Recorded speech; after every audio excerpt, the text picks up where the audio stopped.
to find out if Yuri has an answer to this Colossal and get into the game. I think this is something that can force so much pressure from the leads. I'd be interested to see how Santino plays it early on and how he wants to go around it. I've talked a lot kind of off screen with you guys about how do you deal with a Colossal. You need a ground type. There's the Mold Breaker confirmation on Excadrill, and that's going to be a Pokemon that can, of course, really help out against this Colossal. So a number of options for him there. Obviously, Rotom Excadrill pairs up pretty nicely against the two of them, I think. So a really kind of good start from Yuri, and respecting what Santino's been doing throughout this tournament, understanding the way his team plays, what he might do, and I think leading quite well into it. That said, Santino knows his way around this team, and he knows how to maneuver out of these tricky situations. Of course, and Santino leading out with the Colossal and Dragapult, a great pairing there. And Dragapult being most of the fastest thing on the field there, and being able to go for something like the Surf, activate that weakness policy and Steam Engine boost, and then being able to deal some damage to that Excadrill really does put Santino in a fantastic position. Although Alessio has been able to put himself in a position where he's got two Pokemon that can deal excellent damage to that Colossal, he has to be able to pick up those KOs, otherwise Colossal's going to be super speedy and start running through his team. And I think going for the Dynamax here on the Excadrill is a really great way to start. Rotom might be the target of that Colossal, so making sure the Excadrill is staying as healthy as possible, will be able to take any potential Surf damage coming out from that Dragapult, and be in a position to fire off something really powerful like a Max Quake in retaliation could be really optimal for Alessio. But no surprises here from Santino going for that Gigantamax Colossal. Again, one of these Pokemon that once it came into the fray was used everywhere. This is a really solid strategy that you can run with it. Interestingly enough, from Yuri, going to be going for the Max Guard on that Excadrill, as the Dragapult does indeed go for the Surf. So this will connect on the other two Pokemon on the field. Colossal is going to take a decent chunk of damage there. Rotom, of course, really not going to worry too much about that. But what it will fear is the Colossal Steam Engine going off and the weakness policy boost. There are so many boosts on this Colossal right now, Adam. I know you must be excited.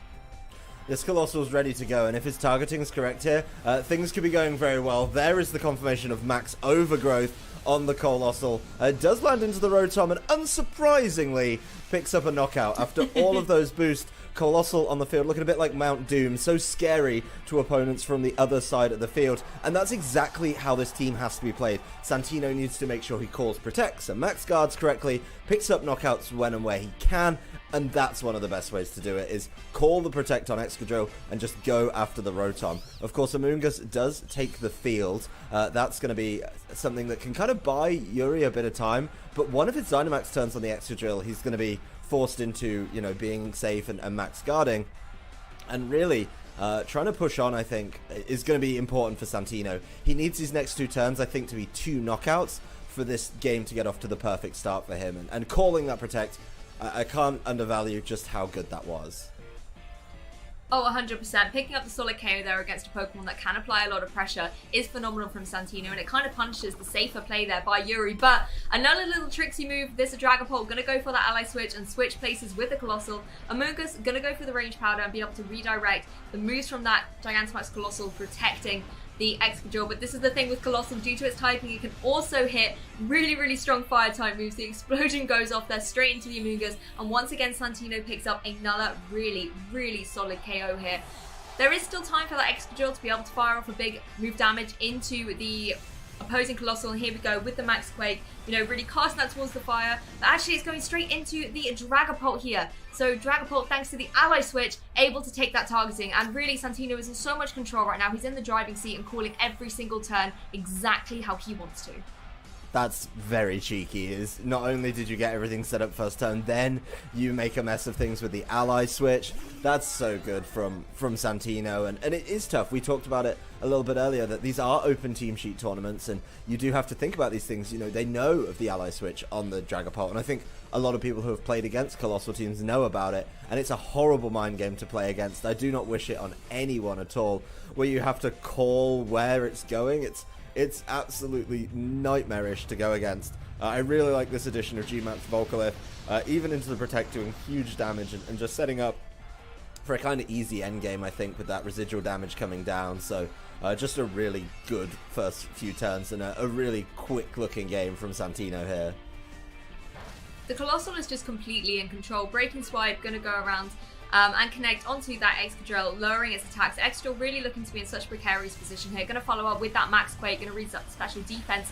But I really think it needs more defense boost than just these two. Colossal able to tank that and still survive. And I think, something to touch on what you said, Adam, having that residual damage as well from the rocks from the Volcalith is going to be so pivotal here. It's just going to be able to keep whittling away at Yuri's last two Pokemon. And as you can see, they are both so dwindled in their HP. You know, Excadrill going to be starting to be attacked by that Colossal. The Togekiss really not being able to survive through the protect of that as well. So even though protected, Togekiss is now below 50%. And I think that's key for this Colossal. It's able to hit all of the Pokemon that Yuri has brought for super effective damage.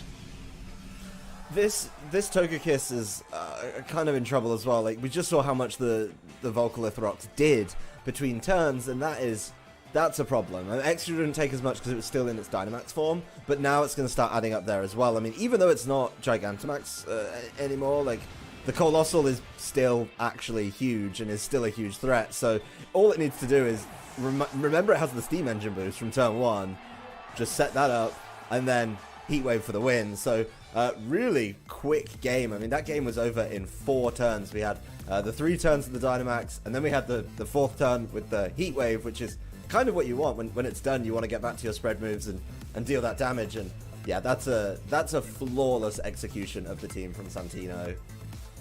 I mean, you said that you wanted to see Colossal, and that's really all the action that we got from that game 1. And I think it was very interesting as well. You know, we see a lot of times in these games, there's a lot of defensive plays, a lot of switching, and you know, the games do kind of take their time. But actually with this game, we saw the Dynamax go away in turn 1, and Dynamax was over it was over in about 4 turns. That's just an insanely offensive play by coming out from Santino. He kept his 2 same Pokemon on the field the whole time. Just really, really phenomenal. And if you're Yuri, you have to really think, how do you counter this Colossal? Because as far as I can see, particularly from the leads he led in game 1, he couldn't do anything to stop Surf connecting and getting Colossal all set up. Well, he didn't really have much time to think about what he wants to do in game 2, so we're gonna just jump right on into it and see where the answer is. I'm not even sure that Yuri did anything wrong here. I think the predictions from Santino were just so good and so perfect every single turn that's why he won the game. I mean, Ally Switch in open team sheet is a nightmare. You know it's there. You have to be so respectful of it, and if you call it wrong, you just put yourself in such a bad position, as we saw when the Max Quake hit the Dragapult. It's an audacious thing to bring to a tournament like this, but when you get to execute it so well, and the mind game in this one, where you know that he did a turn 2 Ally Switch, you've got to sit down and think, okay, well, is he going to do it again? And if you call it wrong, you're going to be in a whole lot of trouble. So a lot going on there. I really like this kind of mixed up Dragapult set. We obviously see them running a lot of offense usually, and that's pretty cool, but this one just does everything that he needs to, and yeah, Santino's going to be in a position once again to try and make those plays. If he can read the adaptations that Yuri makes this time, then he'll just be in the same position as he was last game, and Yuri has to really, I think, spring a surprise on Santino here.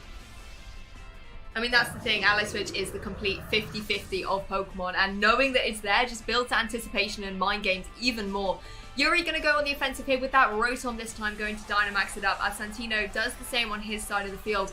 It's one of these things, again, you know, Yuri, like you said, I don't think he did anything wrong in game 1. He's gone with the same needs in game 2, but I think he needs to go more on the offensive pressure. You know, Santino was able to really punish that Max Guard from the Excadrill in turn 1 of game 1. So now that we're here in game 2, Alessio really does have to start changing things up. Colossal is going to go for the Gigantamax up here, as Dragapult, to no one's surprise, does go for that Surf, once again dealing a little bit of damage to Rotom and Colossal, and a little bit to that Excadrill as well. But Colossal very happy to be hit with the Surf, going to be maximizing up its speed and activating its weakness policy, once again being such a commanding threat here on the field. The Excadrill, however, has something to say about that too. It's got a weakness policy all of its very own, so that's something that Santino does have to be aware of. Going for that max overgrowth once again, targeting down into the Rotom. Now that it is Dynamax, it is able to take that, but only just right down into the red health status there. So Rotom going to be looking a little bit precarious to try and get through its turns, but if it can fire off a Max Geyser into that Colossal, then that's going to be trouble for Santino. A Max Geyser would be a huge swing of momentum here. Of course, Excadrill also has high horsepower, misses the high horsepower. That obviously has to use that because it can't Earthquake next to something like the the Rotom with Mold Breaker, but it doesn't matter. The Max Geyser gets it. Everything's fine here. Max Geyser does connect and deal with that Colossal, so things certainly looking a little bit different in this game as Colossal taken out on the first turn. Yeah, Rotom able to cover its buddy Excadrill there, missing the high horsepower, unfortunate, but Rotom's able to save the day and go for that Max Geyser and also set up the rain so that any future Max Geysers will be dealing more damage, but at the same time, that can work a little bit in reverse for that Dragapult. We know that Dragapult's kind of a mix set, but something like Surf in the Rain still is something that Excadrill doesn't want to be taking. Oh, not at all. I mean, Surf in the Rain is going to hurt, and we saw how much it did. Yes, it activated the weakness policy, and that was pretty good for him, but not quite what you want. I do think that having the Rillaboom in the back means Santino could pull some momentum back in his favor pretty quickly if he's able to. He does opt to go a little bit differently for him there. We get to look at those choices. That's pretty cool for us. But yeah, I think Urshifu is just as good here, and maybe saving the Rillaboom for a little bit later. As I say that, Rillaboom's come in, so typical of me, really.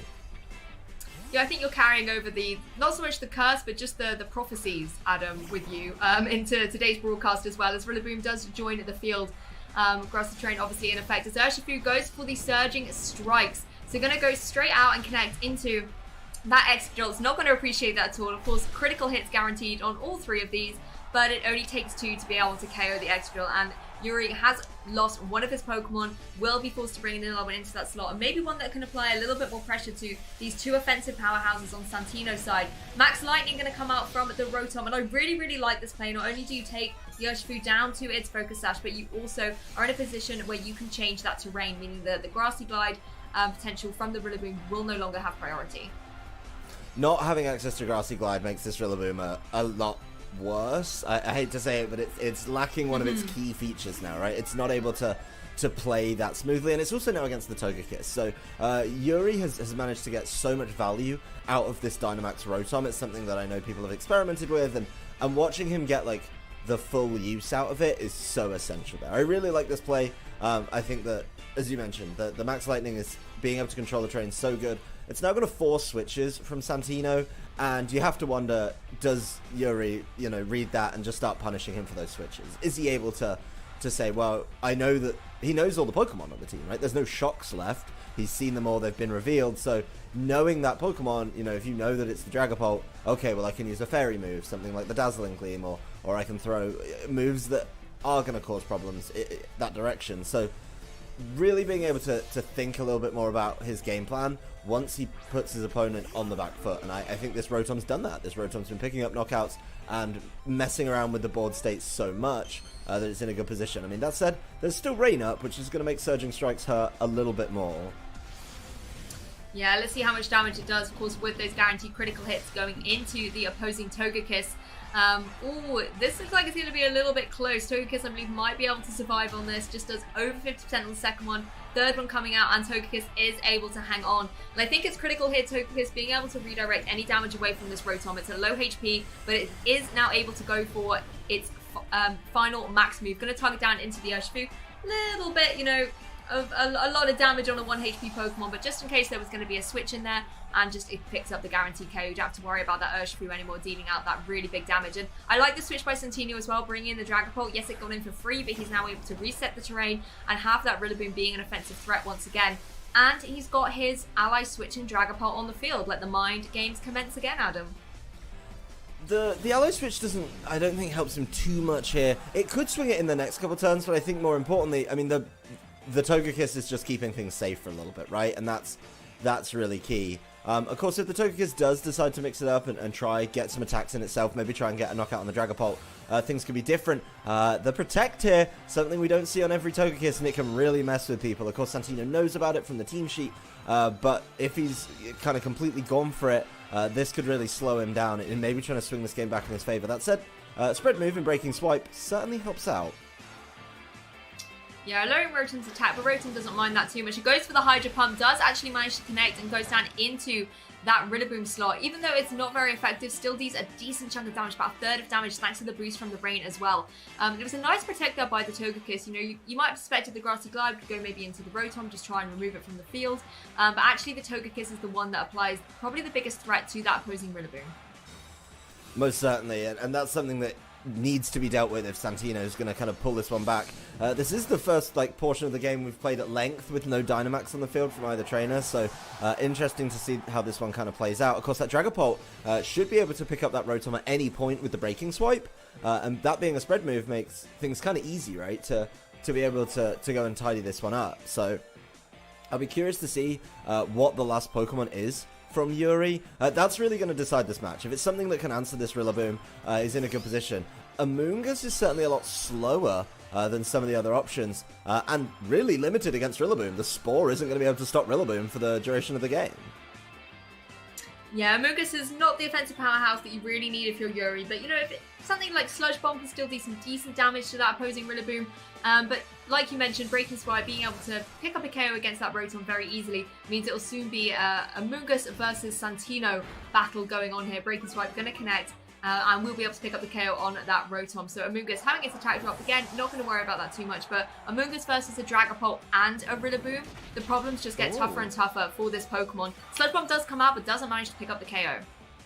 No, that's a really good kind of change of pace from Amoonguss. We usually see it trying to slow things down with a Spore, but it has Sludge Bomb, and that's able to do huge amounts of damage to Rillaboom. Of course, this Breaking Swipe is going to be very, very slow at dealing with this Amoonguss, but it's certainly something, right? It's certainly a way out. Rillaboom's just going to keep on Grassy Gliding. That's a good amount of damage overall with the critical hit. But this game, I mean, Amoonguss may be able to swing it back in its favor. It's just going to be really slow.